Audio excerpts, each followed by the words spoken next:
السلام علیکم ورحمۃ اللہ وبرکاتہ۔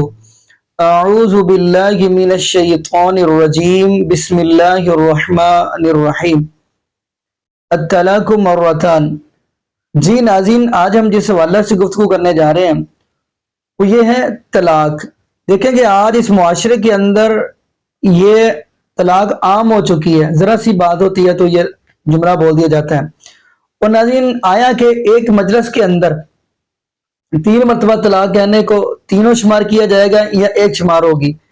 تو ناظرین، اگلی بات ہم کرتے چلے کہ نبی پاک صلی اللہ علیہ وسلم کے زمانہ میں کیا قانون تھا، اور سیدنا حضرت ابو بکر صدیق رضی اللہ کو تعالی عنہ کے دور کے اندر کیا قانون تھا، یعنی ان کے دورہ خلافت کے اندر، اور سیدنا فاروق اعظم رضی اللہ کو تعالی عنہ کے دورہ خلافت کے اندر۔ خیر ناظرین، قبل اس سے کہ ہم آگے بات کریں، آج ہم آپ کو ویڈیو بڑی اہم دکھانے جا رہے ہیں، یعنی کہ ایک بحث و مباحثہ چل رہا ہے، تکرار چل رہا ہے۔ اور ناظرین یہ بھی آپ کو بتاتا چلوں، ہمیشہ ایسا ہوتا ہے رمضان پروگرام کے اندر قاری خلیل الرحمان حافظہ اللہ تعالیٰ کو ہمیشہ ٹائم کم دیا جاتا ہے۔ وہ ٹائم اس لیے کم دیا جاتا ہے کہ کہیں اپنی پورے دلائل ان کے سامنے نہ رکھ دے۔ تو عموماً ایسا ہوتا ہے، جب بھی آپ دیکھیں گے ہمیشہ ایسا ہوتا ہے کہ ان کا یہی بات ہوتی ہے کہ مجھے ٹائم پورا نہیں دیا جاتا۔ تو ناظرین، ایک طرف دیوبند کے غالباً قاری رشید احمد ہے، اور دوسرے مفتی حنیف قریشی حفظہ اللہ تعالیٰ، اور ساتھ ہی ایک شیعہ ذاکر بھی بیٹھے ہوئے ہیں۔ اب ناظرین، مقابلہ یہ چل رہا ہے کہ یہ دیوبند کا جو ہے مولانا رشید غالباً، وہ اب یعنی کہ دلائل دے رہا ہے۔ تو آگے ناظرین مل کے وہ گفتگو سنتے ہیں۔ اور ناظرین یہ بات یہاں تک کہ شدید تکرار کے اندر، یعنی شدید بحث و مباحثے کے اندر پہنچ چکی۔ تو آگے ناظرین پہلے تو وہ ہم ان کی گفتگو سنتے ہیں سب کی۔ اور ناظرین حیرانگی والی بات یہ ہے کہ جب مفتی حنیف قریشی حافظہ اللہ تعالیٰ کو کوئی بات نہ آئے تو پھر وہ یہ دیکھتا ہے کہ یعنی کہ کس کا پڑھا اس وقت بھاری جا رہا ہے، تو وہ فوراً اس کے ساتھ ملنے کی کوشش کرتے ہیں۔ تو لیکن ناظرین میں قبل اس سے کہ آگے بات کریں، آگے ناظرین پہلے ہم گفتگو سنتے ہیں، پھر انشاءاللہ ناظرین اسی والا سے ہم بھی گفتگو کریں گے۔ تو آگے ناظرین مل کے گفتگو سنتے ہیں۔ پیش کی گئی، اس میں اس بات کا ذکر نہیں ہے کہ ایک مجلس کی 3 طلاقیں 3 ہوتی ہیں۔ تو سوال یہ پیدا ہوتا ہے کہ قرآن حدیث میں کہاں یہ بات لکھی ہے کہ ایک مجلس کی 3 طلاقیں 1 ہوتی ہیں؟ یہ قرآن حدیث میں پہلی بات یہ ہے کہ کہاں لکھا ہے۔ ایک تو یہ سوال ہے، اور اس سوال کا امید ہے قاری صاحب انشاءاللہ جواب دیں گے۔ میں انشاءاللہ آپ اپنی باری میں بات کیجئے گا۔ تو پہلی بات تو یہ ہے کہ یہ جتنی احادیث ہیں، اصول کا تقاضا یہ ہے کہ کوئی آدمی 1 طلاق دے تو 1 طلاق ہو، 2 طلاقیں دے 2 ہو، 3 دے تو 3 ہو، ٹھیک ہے؟ اس لیے جتنے وہ الفاظ استعمال کر رہا ہے اس کے معنی اس سے مراد لینے چاہیے۔ پھر جب احادیث سے بھی یہ بات ثابت ہو رہی ہے کہ 3 طلاقیں ایک ساتھ دینے سے 3 طلاقیں واقع ہو جاتی ہیں، اس کے مقابلے میں جو حدیث رکانہ پیش کی گئی ابو داؤد شریف کی، اس کا تو مفتی صاحب نے بہت تفصیلی اس سے بات کی کہ خود سنن ابو داؤد کے اندر امام ابو داؤد رحمۃ اللہ علیہ نے یہ بات نقل کی ہے کہ یہی روایت ان کے پوتے سے بھی منقول ہے، اور صاحب البیت ادری بما فی، جو گھر والا ہوتا ہے وہ زیادہ بہتر جانتا ہے، انہوں نے یہ روایت نقل کی ہے کہ طلقہا البتہ، کہ انہوں نے طلاق البتہ دی تھی، طلاق ثلاث نہیں دی تھی۔ طلاق البتہ الگ چیز ہے، طلاق ثلاث الگ چیز ہے۔ خود امام ابو داؤد رحمۃ اللہ علیہ نے یہ روایت نقل کرنے کے بعد کہا ہے یہ طلاق البتہ والی روایت اصح ہے اس روایت سے جو روایت طلاق ثلاث والی ہے۔ پہلی بات تو یہ۔ دوسری بات قاری صاحب نے یہ کی کہ بھائی یہ جو کہا جاتا ہے کہ 2 طلاق 3 طلاق، تو یہ تو اسی وقت ہوگا جب دونوں کے درمیان کوئی گیپ ہوگا، الگ الگ ہوگا۔ دیکھیں یہ بنیادی طور پر قرآن کریم کی جو آیت ہے الطلاق مرتان، اب عموماً اس سے استدلال کیا جاتا ہے یا کنفیوز کرنے کی کوشش کی جاتی ہے لوگوں کو۔ قرآن کریم کے اندر کئی مقامات پر یہ اصطلاح 2 کے معنی میں بھی استعمال ہوئی ہے، جہاں پر کوئی وہ کام باری باری کرنے کی بات نہیں ہے۔ مثال کے طور پر 22واں پارہ جہاں سے شروع ہوتا ہے وَمَن يَقْنُتْ مِنْكُنَّ لِلَّهِ وَرَسُولِهِ، اور آگے ہے اجرہا مرتین، کہ ان کو 2 دفعہ اجر دیا جائے گا۔ اب اجر 2 دفعہ دینے کا کیا مطلب کہ پہلے 1 دفعہ اجر دیا جائے گا، پھر 5 منٹ کا وقفہ کیا جائے گا، پھر ان کو 5 منٹ پھر ان کو اجر دیا جائے گا۔ حدیث میں آتا ہے رسول اللہ صلی اللہ علیہ وسلم کے بارے میں کہ توضأ مرتین مرتین، کہ آپ نے 2 دفعہ وضو کیا۔ تو اس کا کیا مطلب؟ آپ نے 1 دفعہ وضو کیا، پھر 5 منٹ کا وقفہ کیا، پھر آپ نے دوسری دفعہ وضو کیا۔ توضأ مرتین کا مطلب یہ کہ 2 دفعہ آپ نے آزاد ہوئے۔ 2 دفعہ اجر دینے کا مطلب یہ ہے کہ ان کو 2 دفعہ اجر ملے گا، اس کے اندر گیپ ہونا ضروری نہیں ہے۔ تیسری بات یہ سمجھنی چاہیے، یہ بھی ایک خلط مبحث ہے، یہ کنفیوژن پھیلانے کی کوشش کی جا رہی ہوتی ہے کہ یہ جناب امام ابو حنیفہ کو مانتے ہیں، حدیثوں کو نہیں مانتے، امام ابو حنیفہ کے پیچھے چلتے ہیں. میں آپ کے سامنے کچھ احادیث کا حوالہ، آثار صحابہ کا حوالہ دینا چاہتا ہوں سب سے پہلے، تاکہ ہمیں یہ پتہ چلے کہ یہ جو قرآن حدیث کا جو فہم ہم پیش کر رہے ہیں، آیا یہ امام ابو حنیفہ رحمۃ اللہ علیہ کا فہم ہے یا قرآن حدیث کا وہ فہم ہے جو صحابہ نے سمجھا تھا. اب سوال یہ پیدا ہوتا ہے کہ قرآن و حدیث کا وہ فہم جو صحابہ نے سمجھا وہ معتبر ہے یا قرآن و حدیث کا وہ فہم جو آج کے زمانے میں کوئی دعویٰ کرتا ہے وہ معتبر ہوگا؟ حضرت عبداللہ ابن عمر رضی اللہ تعالیٰ عنہ، ہاں میں مختصر کر رہا ہوں، حضرت عبداللہ ابن عمر رضی اللہ تعالیٰ عنہ کی روایت صحیح بخاری کی حدیث نمبر 5332 ہے. ان سے پوچھا گیا، انہوں نے کہا ان کنت طلقتها ثلاثا فقد حرمت علیک، اگر تم نے 3 طلاقیں دی تمہاری بیوی تم پر حرام. اسی طرح حضرت عبداللہ ابن عمر رضی اللہ تعالیٰ عنہ کی ایک اور حدیث ہے صحیح مسلم کے اندر 3656 اس کا نمبر ہے، اما انت طلقتها ثلاثا فقد عصیت ربک فیما امرک به من طلاق امرأتک وبانت منک، یہ صحیح مسلم کی حدیث ہے. اسی طرح حضرت عمر رضی اللہ تعالیٰ عنہ، یہ روایت میں اس لیے پیش کر رہا ہوں کہ حضرت عبداللہ ابن عمر حنفی نہیں تھے، حضرت عبداللہ ابن عمر شافعی بھی نہیں تھے. حضرت عمر رضی اللہ تعالیٰ عنہ کے پاس ایک شخص کو لایا گیا، اس نے 3 طلاقیں دی تھی. حضرت عمر رضی اللہ تعالیٰ عنہ نے ان کو سزا بھی دی، وفرق بینہما، ان کے درمیان تفریق بھی کر دی. حضرت عثمان رضی اللہ تعالیٰ عنہ کے بارے میں آتا ہے، ایک شخص آیا، اس نے کہا میں نے اپنی بیوی کو 100 طلاقیں دی ہیں، تو حضرت عثمان رضی اللہ تعالیٰ عنہ نے فرمایا کہ 3 طلاقوں نے وہ حرام کر دی، باقی تم نے ظلم کیا ہے. میں مختصراً یہ احادیث آپ کو سنانا چاہتا ہوں. حضرت علی رضی اللہ تعالیٰ عنہ کی حدیث ہے، حضرت علی رضی اللہ تعالیٰ عنہ کے بارے میں آتا ہے. آخری حدیث بس پیش کر دیں. حضرت میں آپ کو صرف صحابہ کے نام گنوا دیتا ہوں، اگر حدیث سننے کا وقت نہیں ہے، یہ ساری چیزیں حوالوں کے ساتھ موجود ہیں. حضرت عمر رضی اللہ تعالیٰ عنہ، حضرت عثمان رضی اللہ تعالیٰ عنہ، حضرت علی رضی اللہ تعالیٰ عنہ، حضرت عبداللہ ابن عباس رضی اللہ تعالیٰ عنہ، حضرت عبداللہ ابن مسعود رضی اللہ تعالیٰ عنہ، حضرت مغیرہ ابن شعبہ رضی اللہ تعالیٰ عنہ، یہ سارے وہ صحابہ ہیں جن کے پاس یہ مسئلہ آیا، ان سے پوچھا گیا، انہوں نے یہ فتویٰ دیا. میرا سوال یہ ہے کہ کیا یہ سارے صحابہ حنفی تھے یا قرآن و حدیث کا وہ فہم جو انہوں نے سمجھا تھا کیا وہ معتبر نہیں تھا؟ 5 اصحاب آپ کا بھی میں اس حوالے سے موقف جاننا چاہوں گا. جزاک اللہ. میں خود انتظار کر رہا تھا کہ آپ میری طرف بھی آئیں. پہلی بات یہ ہے جو بخاری شریف کے حوالے سے انہوں نے حضرت مفتی صاحب نے حدیث پڑھی، میں انتہائی احتراماً کہ اس پہ تھوڑی سی نظر ثانی فرمائیں. اس میں یہ الفاظ تو ہیں کہ اس نے 3 طلاقیں دی تھیں، لیکن یہ الفاظ اس میں نہیں ہیں کہ اس نے اکٹھے 3 طلاقیں دی تھیں اور پھر آپ نے اسے نافذ کیا. یہ الفاظ یہ یا تو ان کے اپنے ہیں یا اردو والے نے کسی نے اپنے ڈالے ہیں، حدیث میں یہ الفاظ نہیں. حضرت رکانہ رضی اللہ تعالیٰ عنہ صحابی رسول ہیں، انہوں نے طلاق دی اپنی بیوی کو اور 3 طلاق دے دی. پریشان ہوا، رسول اللہ صلی اللہ علیہ وسلم کے پاس گیا. ظاہر بات ہے اس زمانے میں سب سے بڑی عدالت ہی یہی تھی. اب اللہ کے رسول کے پاس آئے تو رسول اللہ صلی اللہ علیہ وسلم نے پہلا سوال کیا، کیف طلقتہا، تو نے کیسے طلاق دی؟ قال ثلاثا، میں نے 3 طلاقیں دی ہیں. ابھی یہ نکھیڑا نہیں ہوا، اکٹھے دی ہیں، الگ الگ دی ہیں، الگ الگ موقعوں کی ہیں، کیا ہیں.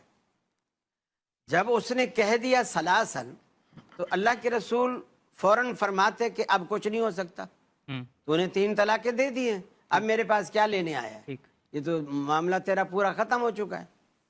لیکن جب اس نے کہا ثلاثاً میں نے 3 طلاقیں دی ہیں تو آپ نے اس سے سوال کیا فی مجلس واحد، کیا ایک ہی مجلس، ایک ہی نشست، ایک ہی بیٹھک میں؟ قال نعم، اس نے کہا یا رسول اللہ میں نے ایک ہی مجلس میں دی. آپ نے فرمایا اب عدالت عظمیٰ کا فیصلہ ہے، یہ امام شافعی، امام مالک، احمد بن حنبل کا فیصلہ نہیں ہے، عدالت عظمیٰ کا فیصلہ ہے. وہ فیصلہ کیا ہے؟ آپ نے فرمایا انما تلک واحدۃ فرجیہا، یہ 3 طلاقیں ایک طلاق ہیں، فرجیہا تو رجوع کر لے ان شئتا، اگر تو چاہے، اگر تیرا ملاپ کا ارادہ ہے، دل بدل گیا ہے، فیصلے سے رجوع کرنا چاہتا ہے تو تیرے پاس یہ موقع ہے، کیونکہ یہ 3 طلاقیں ایک طلاق ہیں. فرجیہا تو رجوع کر لے ان شئتا، اگر چاہے. قال فراجعہا، راوی کہتا ہے کہ حضرت رکانہ نے رجوع کر لی. ٹھیک، یعنی اس سے تو وہ جو انہوں نے 3 طلاق کے الفاظ کہے اس میں ایک مجلس کے لفظ نہیں ہیں، جو میں بتا رہا ہوں اس میں مجلس کے الفاظ ہیں، فی مجلس واحد، اور اس نے کہا ہاں ایک ہی مجلس کے اندر میں نے 3 طلاقیں دی.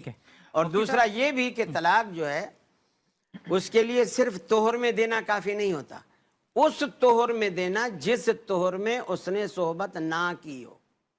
اچھا.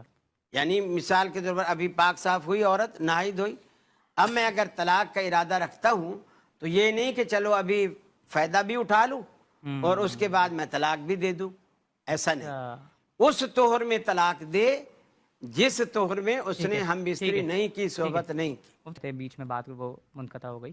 جی میں یہ عرض کر رہا تھا، ایک تو ابھی تک مجھے اس کا جواب نہیں ملا جو میں نے اعتراض کیا کہ انہوں نے 3 کے الفاظ تو بولے لیکن اس میں ایک مجلس میں اس نے تینوں دی اور 3 ہی مان لی گئیں. جی یہ صراحت حدیث میں نہیں ہے، ایک بات. اور دوسری بات، یہ بات تو انہوں نے بھی مانی، دونوں نے مانی کہ اس کو ایک وقت میں ایک ہی طلاق دینی چاہیے، 3 نہیں دینی چاہیے، جیسا کہ انہوں نے حدیث پڑھی دونوں اس بات کے اوپر متفق کہ ہیں. اللہ کے رسول حضرت عباس والی کہ ایلعبوا بکتاب اللہ وانا بین اظہرکم، کہ میں تمہارے درمیان ہوں اور اس کے باوجود اللہ کی کتاب کے ساتھ کھیلا جا رہا ہے. تو گویا اس کو آپ نے اللہ کی کتاب کے ساتھ ٹھٹھا قرار دیا کہ ایک وقت میں 3 دینا. گویا یہ بھی یہی کہتے ہیں کہ طلاق ایک وقت میں ایک ہی دینی چاہیے. ٹھیک. اب اسی فارمولے کو سامنے رکھ کر اگر ایک بندہ 6 طلاقیں دیتا ہے، 10 طلاقیں دیتا ہے، تو میں ان سے پوچھوں کہ کتنی نافذ ہوں گی ایک وقت میں؟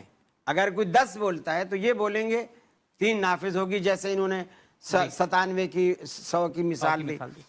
3 نافذ ہوں گی اور باقی 7 خارج کر دیں گے. اسی فارمولے کے تحت میں یہ کہتا ہوں کہ ایک وقت میں خامد کو حق ہی ایک طلاق کا ہے، اس نے 10 دی تو تم نے 3 نافذ کر کے 7 خارج کر دی، تو جب اس کو حق ہی ایک کا تھا تو 1 نافذ کر کے 9 خارج کرو. اس لیے کہ ایک طلاق اس کی ہو گئی اور یہ اتنی مؤثر ہے کہ 3 طلاقوں تک جائے گی، اس کو دوسری تیسری دینے کی ضرورت ہی نہیں ہے. وہ تو اگر دوسری دے بھی رہا ہے تو طلاق پر طلاق ہے، طلاق پر طلاق تو ہوتی ہی نہیں ہے. ایک عورت کو طلاق ہوئی بھی ہے، منکوحہ پر طلاق ہوگی، متعلقہ پر طلاق نہیں ہوگی. تو جب ایک طلاق جاری ہے، وہ رکی نہیں ہے کہیں پر، وہ جاری ہے، تو دوسری طلاق آئے گی.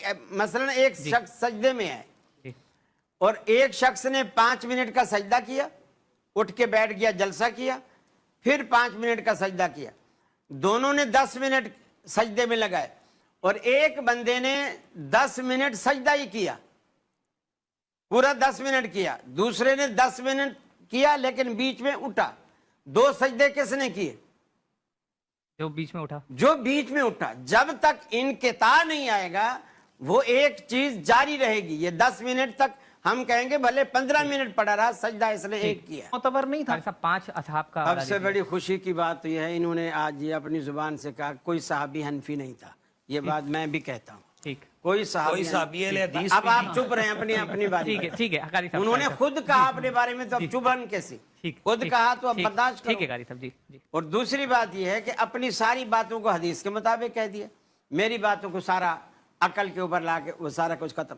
ابھی جتنے آثار بھی پیش کیے ہیں نا صحابہ کے، بھلے 5 نام لیے ہوں یا 50 نام لیے ہوں، میرا وہ جو مطالبہ ہے کہ کس روایت میں یہ الفاظ ہیں کہ طلقتھا ثلاثاً کے ساتھ ایک مجلس کے الفاظ ہیں. 3 طلاقیں، دیکھیے 3 طلاقیں ہم بھی مانتے ہیں کہ جب عورت کو 3 طلاقیں ہو جائیں گی وہ اس پر مغلظہ واقع ہوگی اور اس پر حرام ہو جائے گی خاوند پر.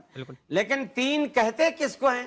یہ اصل نزاع کا باعث ہے. 3 کہتے کس کو ہیں؟ 3 ہوں گی کب؟ مسلم شریف کی حدیث جو انہوں نے ابھی تک نہیں پڑھی، میں چاہ رہا تھا ادھر سے آئے.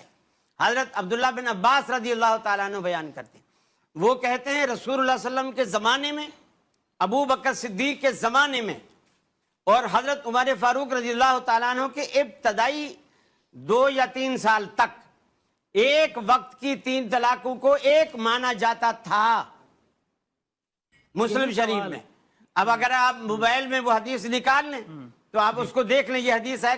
اب مجھے بتائیے، اب مجھے تو کہہ رہے ہیں کہ جی صحابہ کرام یہ نہیں تھے، صحابہ وہ نہیں تھے، مجھے بتائیے رسول اللہ کی عدالت عظمیٰ میں اگر ایک مجلس کی 1000 طلاق کو بھی ایک مانا جاتا تھا تو اس سے بڑی عدالت کوئی ہے؟ تو حضرت عمر رسول کی مخالفت اس سے بڑی کوئی عدالت ہے؟ حضرت عمر کا حکم تعزیری ہے، بندے طلاق دیتے رجوع کر لیتے. طلاق سنیں بالکل تعزیری ہو گیا. وہ خدا کے قرآن کی مخالفت کر رہے ہیں. مخالفت نہیں کر رہے. آج آپ اور وہ بالکل دیکھیں آپ میری باری کاٹ رہے ہیں. ادھر وہ چار پرچے آپ کی طرف بھی آ رہا ہوں اور آپ میری باری صاحب کی بات کمپلیٹ اب آپ اپنی باری میں بالکل اتنا ٹائم لوں گا جتنا آپ دونوں نے لیا. جب موقف ایک ہے بندے دو الگ الگ بیان کر رہے ہیں فائدہ کیا ہے؟ ادھر تو موقف الگ ہے نا. آپ فرمائیے آپ فرمائیے. اب آپ جیسے ادھر آپ شہیدی صاحب کو ٹائم نہیں دے رہے, مجھے دے رہے ہیں, حالانکہ ان کا بھی وہی موقف ہے جو میرا ہے اس مسئلے میں. آپ کی بات کہ ایک مجلس آپ ٹائم ہی نہیں بچے گا تو کیا دیں گے آپ ٹائم؟ قاری صاحب اس کے لیے باقاعدہ تو میں یہ کہنا چاہ رہا ہوں کہ جو چیز عہد نبوی میں ہوئی وہ اصل دین ہے کہ نہیں؟ اور دین الیوم اکملت لکم دینکم والی آیت رسول اللہ کے عہد میں اتری یا آپ کے جانے کے بعد اتری؟ اس جب یہ دین مکمل ہے تو اس میں نکاح کے مسئلے, طلاق کے مسئلے, خوشی غمی کے مسئلے سارے اس کے اندر مکمل ہیں اور وہ رسول اللہ صلی اللہ علیہ وسلم کی حیات مبارکہ میں مکمل ہے. تو اصل جو اور پھر وہ ایک طلاق ہم کہتے ہیں کہ عقلی نہیں ہے, یہ حدیث پر جا رہی ہے. حضرت رکانہ والا جو انہوں نے کہا نا کہ ابو داؤد کے پوتے نے روایت دوسرے لفظ بتہ سے پیش کی, علامہ البانی نے یہ جو مسند احمد والی روایت ہے اس کو صحیح قرار دیا. اس میں الفاظ ہیں صراحت, کیف طلقتہا ثلاثا فی مجلس واحد قال نعم. یہ مجلس کے جو الفاظ ہیں اور اللہ کے رسول کا پھر یہ فیصلہ کرنا انما تلک واحدۃ فرجھا, یہ تینوں طلاق ایک طلاق ہے تو رجوع کر لے, یہ میری رائے ہے, یہ میرا عقل ہے, میرا فہم ہے, یہ رسول اللہ صلی اللہ علیہ وسلم کے الفاظ. اور جی ناظرین آپ نے یہ ویڈیو مناظرہ فرمائی. ناظرین آپ نے قاری خلیل الرحمان حفظہ اللہ تعالیٰ کی گفتگو سنی. تو ناظرین بات یہ ہے کہ اگر آپ صحیح البخاری کی حدیث دیکھیں تو پہلے قبل اس سے کہ ہم یہ حدیث دیکھیں صحیح مسلم کی حدیث دیکھیں تو یہ ہے کہ بات یہ کہتا چلوں کہ نبی پاک صلی اللہ علیہ وسلم نے ہمیشہ وہی بات کی ہے جو رب العالمین نے فرمایا ہے, اور نبی پاک صلی اللہ علیہ وسلم وہی بات کرتے ہیں جو رب العالمین کرواتے ہیں محبوب علیہ السلام سے. دلیل کیا ہے؟ سورہ نجم ہے. فرمایا وَالنَّجْمِ إِذَا هَوَى مَا ضَلَّ صَاحِبُكُمْ وَمَا غَوَى وَمَا يَنطِقُ عَنِ الْهَوَى إِنْ هُوَ إِلَّا وَحْيٌ يُوحَى. یعنی اللہ کے محبوب علیہ السلام کی طرف وحی کی جاتی ہے, پھر نبی پاک صلی اللہ علیہ وسلم وہ بات کرتے ہیں. تو خیر ناظرین یعنی اس سے پتہ چلا کہ قرآن ہی حدیث ہے اور حدیث ہی قرآن ہے, کیونکہ قرآن پاک کے اندر کچھ احادیث آتی ہیں کہ اس کے اندر بتایا گیا کہ غالباً من بعد حدیث یؤمنون, یعنی نبی پاک صلی اللہ علیہ وسلم کی بات بھی یعنی قرآن بھی حدیث ہے اور حدیث ہی قرآن ہے. خیر ناظرین جو بات کرتے چلیں, آپ نے گفتگو تو سن لی, اب صحیح مسلم کی حدیث دیکھیں کہ غالباً نبی پاک صلی اللہ علیہ وسلم کے صحابی حضرت عباس رضی اللہ عنہ یہ فرماتے ہیں کہ نبی پاک صلی اللہ علیہ وسلم کے دورہ خلافت کے اندر ایک مجلس کے اندر 3 طلاق کو ایک ہی شمار کیا جاتا تھا, اور سیدنا ابو بکر صدیق رضی اللہ تعالیٰ کے دورہ خلافت کے اندر بھی 3 طلاق کو ایک ہی شمار کیا جاتا تھا.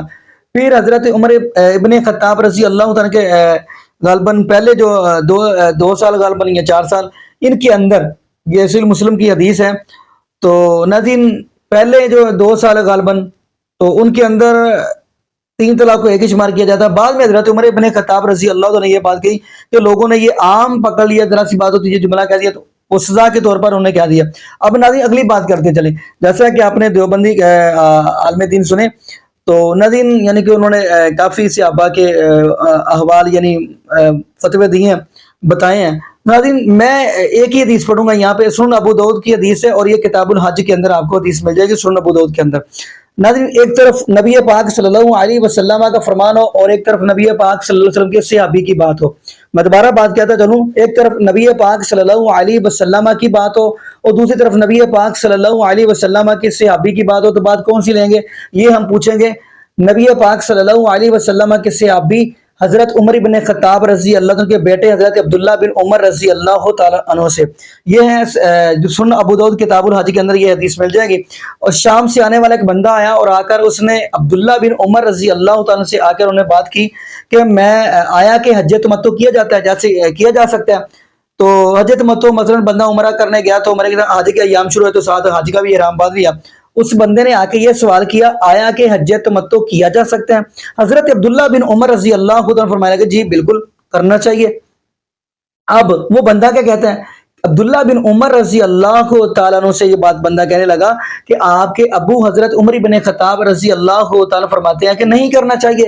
اب بات عبداللہ بن عمر رضی اللہ تعالیٰ نے کیا بات کہی؟ بات یہ کہی کہ ایک طرف میرے محبوب علیہ السلام کی بات ہو اور ایک طرف میرے ابو کی بات ہو. تو عبداللہ بن عمر کیا فرماتے ہیں؟ فرماتے ہیں رضی اللہ عنہ فرماتے ہیں کہ بات یہ ہے کہ میں اپنے ابو کی بات کو چھوڑ دوں گا, میں اپنے محبوب علیہ السلام کی بات کو لوں گا. یہ سنن ابو داؤد کی حدیث ہے. ناظرین پتہ چلا کہ جب نبی پاک صلی اللہ علیہ وسلم کی بات ہمیں مل رہی ہے کہ 3 طلاق کو ایک ہی شمار کیا جاتا ہے, تو پھر ناظرین میں حیران ہوتا ہوں. باقی ناظرین یہاں پہ ہم دعا کرتے ہیں اللہ پاک ہمیں نبی پاک صلی اللہ علیہ وسلم کی شریعت کے مطابق زندگی گزارنے کی توفیق دے, اور اللہ پاک ہمیں 5 وقت کا پکا اور سچا نمازی بنا دے, اور جتنے بھی بے اولاد جوڑے ہیں اللہ پاک سب کو نیک نورینہ صحت تندرستی والی ایمان والی لمبی زندگی والی اولاد عطا فرما دے. جزاکم اللہ خیرا, احسن الجزاء. السلام علیکم ورحمۃ اللہ وبرکاتہ.